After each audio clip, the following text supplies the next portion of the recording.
Okay, July 31st, 2026 was yesterday. And I went and saw Spider-Man. Brand new day. Funny enough, my last name is Day. My first name is August. It's been my name my whole life. But this particular Spider-Man movie meant a lot more to me than the first Spider-Man movie I saw. See, if I come over here, this is a list of Spider-Man movies. And you might be wondering, why am I being shown a list of Spider-Man movies? You might not care about Spider-Man. Shoot, honestly, they're great movies. They're fun movies. But it wasn't so much the movie. It was where I was when I watched it. And the conditions under which I watched it. See, I watched Spider-Man in 2002. July, actually, of 2002. July 11th.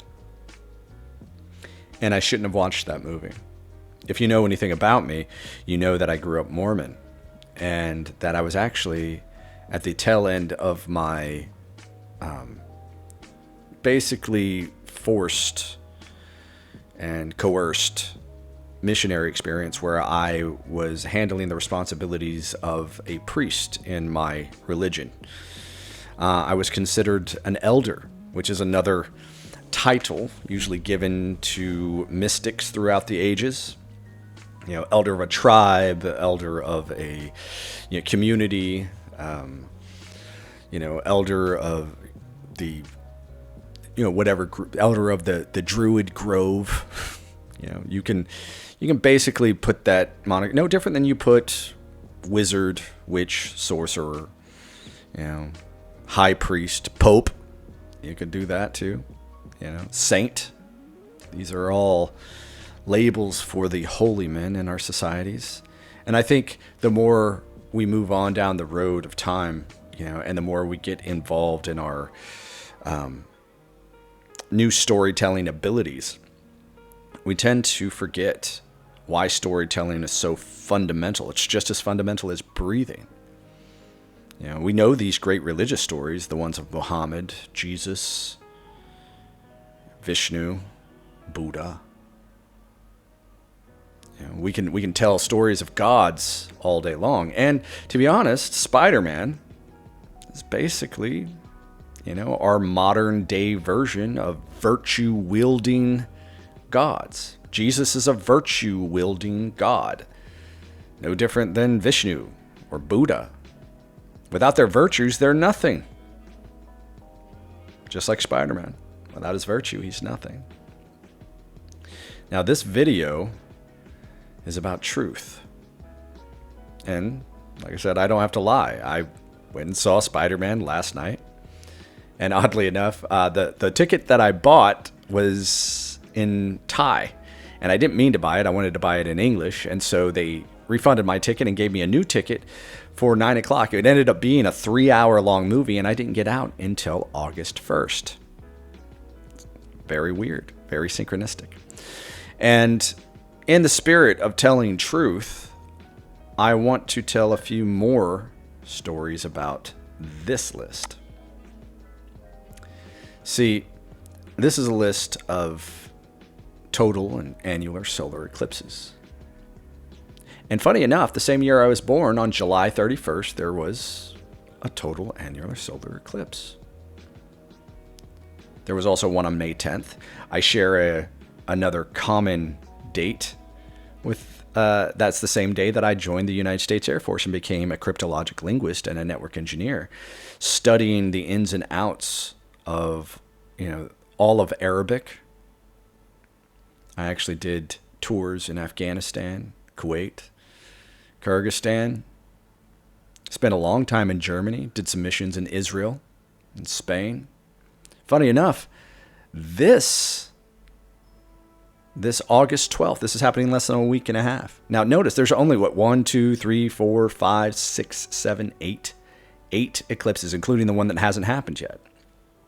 But this particular eclipse is going to go over a place called Zaragoza, Spain.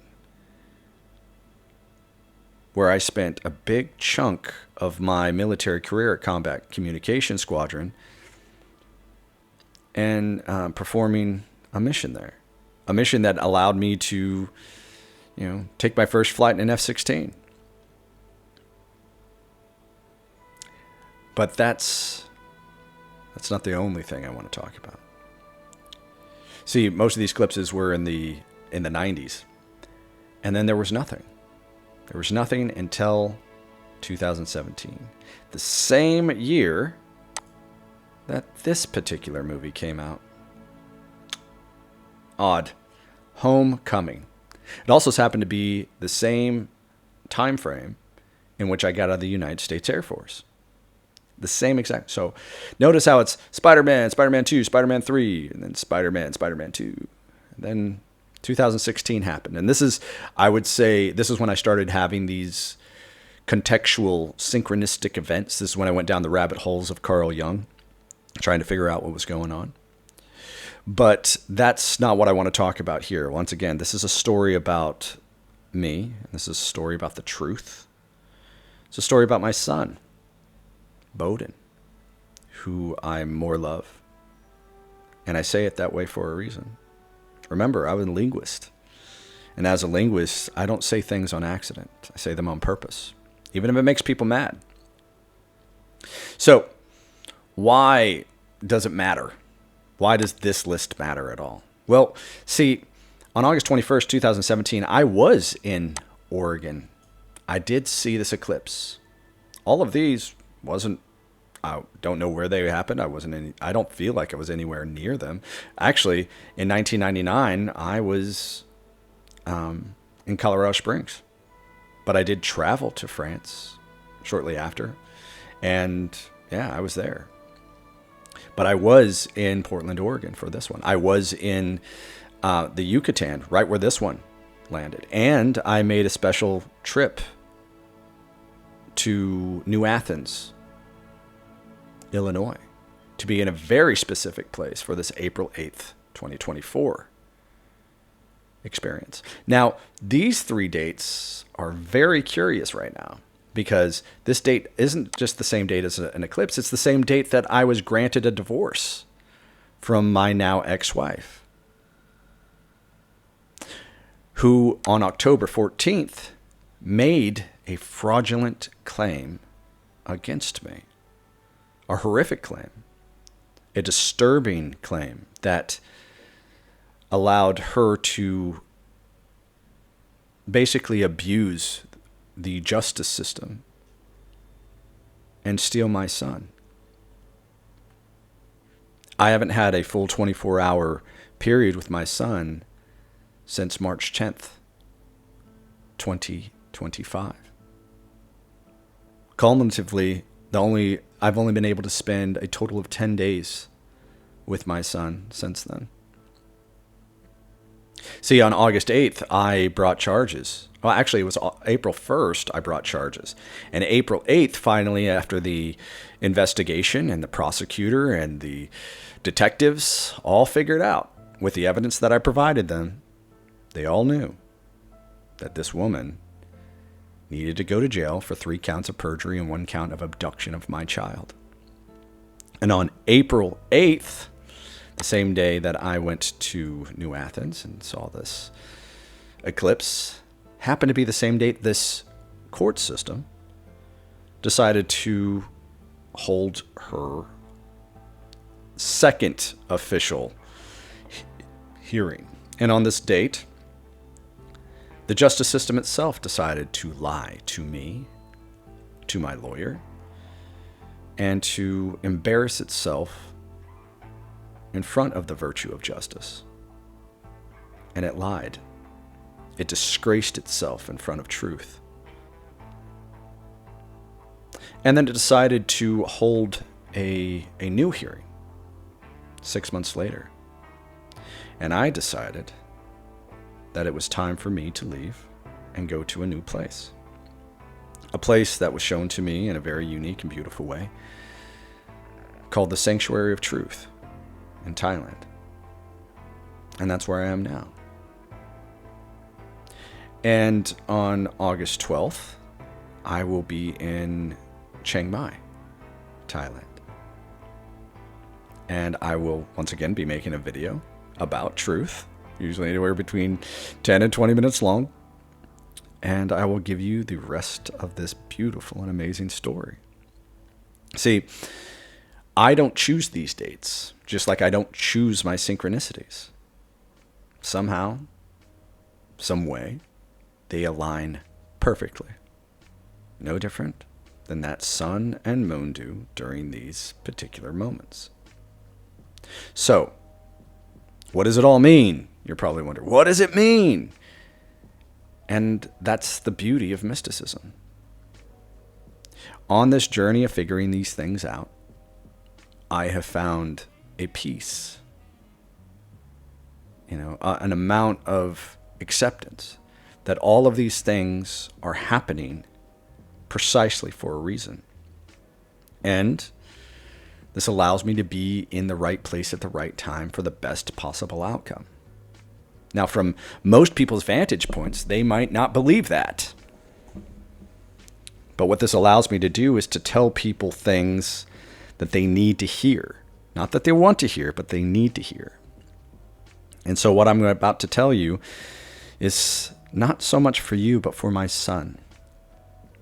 See, I grew up with a lot of family members who sadly had to leave this world under some mysterious, some tragic, some completely natural reasons. It was still sad. But with this insight, I understand that they left exactly when they were supposed to. And what I want my son to hear is this. Son, your mother was not my first wife. My first wife was named Jennifer Janae Stratmeyer. And I met her at my first duty assignment at Ellsworth Air Force Base shortly before I left to go to Korea. And it was because of this, government time constraint that I was in that I did not have a choice. I had orders. I had to go to Korea. We decided to make a decision to get married so that we could be together after my mission in Korea was over. So I went to Korea, and shortly after found out that she had disappeared. She vanished, and it was frustrating. It was very annoying, not knowing why I was abandoned. And when I came to find out later, after that year was over, I was contacted by her, and she told me where she was and what she had done. She also told me that she had a history of mental illness. She told me that she had been committed into a mental hospital for a few reasons. She had a problem with hurting herself. She had a problem that was diagnosed as borderline personality disorder, and caused her huge fluctuations in her emotional state.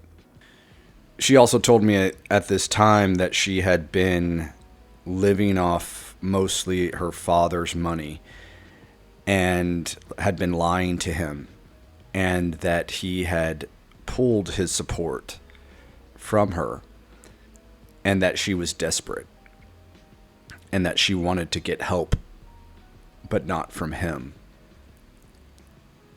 I told her I would get her all the help that she needed, and I reunited with her.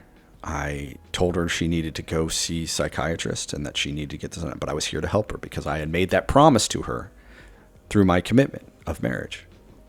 Even though that marriage was initiated by, some severe, and I would say even bizarre circumstances, my commitment was still my commitment, and I needed to honor it.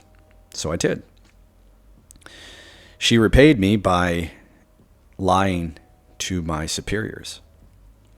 She decided to make a phone call and told them that I hurt her and that I did almost the exact same horrific things that your mother claimed that I did. Once again, after all the evidence was presented, I was completely exonerated, and she went back to the United States, and I promptly divorced her for these lies. Son, you should never be in a relationship, whether there be familial relationships or friend relationships, with people that intend to deceive you and harm you. Now, unfortunately for her, this ended in a very tragic way for her. She moved on. She got remarried. She had another child. But unfortunately, due to the legal issues, she lost her child and lost custody of that child due to her poor actions, and ultimately lost her life. Son, the reason I'm telling you all of this is because these very unique decisions are strikingly similar to the same decisions that your mother has made. I didn't tell my ex-wife to abandon me for a year and not talk to me. She chose to do that all on her own. Your mother, on March 10th, abandoned me, stole you, lied to the police, and on April 8th, she was to be held accountable for those crimes. I have a direct certitude, given the amount of synchronistic events that I've had, and a huge trust in this pattern. I do not want these things to happen to your mother, but the outcome will be inevitable. I really hope she takes this seriously, but I've yet to see anybody stop it. Eclipses come. There's no government in the world that's powerful enough to stop an eclipse. And if these things are written into how the world functions and it's unchangeable, then let it be. But I'm of the opinion that it is changeable. I feel that the thing that can change it is the same thing that I carry with me innately. And that is the virtue of truth, honesty, justice. Remember, justice is just a byproduct of truth. It's a virtue. It doesn't belong to anybody. No different than beauty doesn't belong to anybody. But it is your honest commitment to those outcomes that can change the world in your favor. I really pray, I hope that your mom listens to this. I hope she understands that being crazy is a choice. Extraordinary experiences require extraordinary evidence.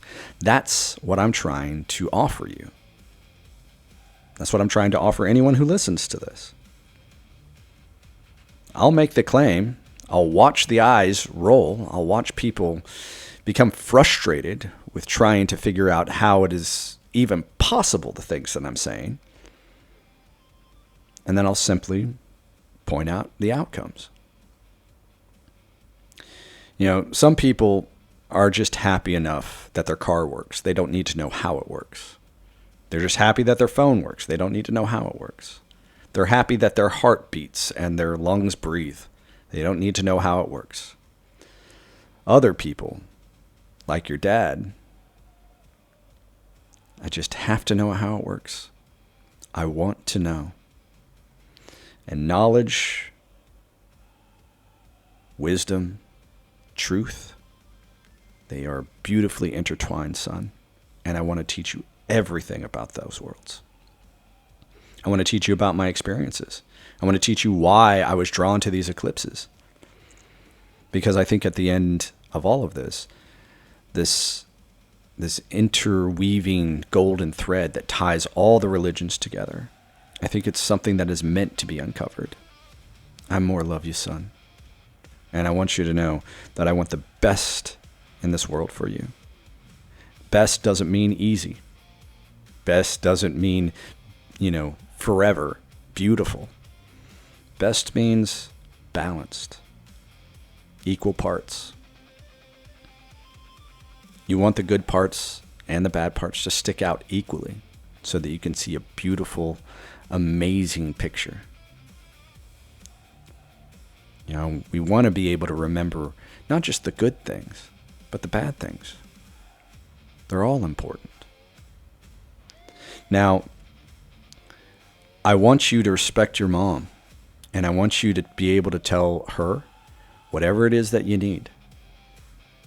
And I want you to be able to tell her as well that I can provide it for you. I am happy to financially provide for you, son. Emotionally, I want to protect you. And that's what these videos are about.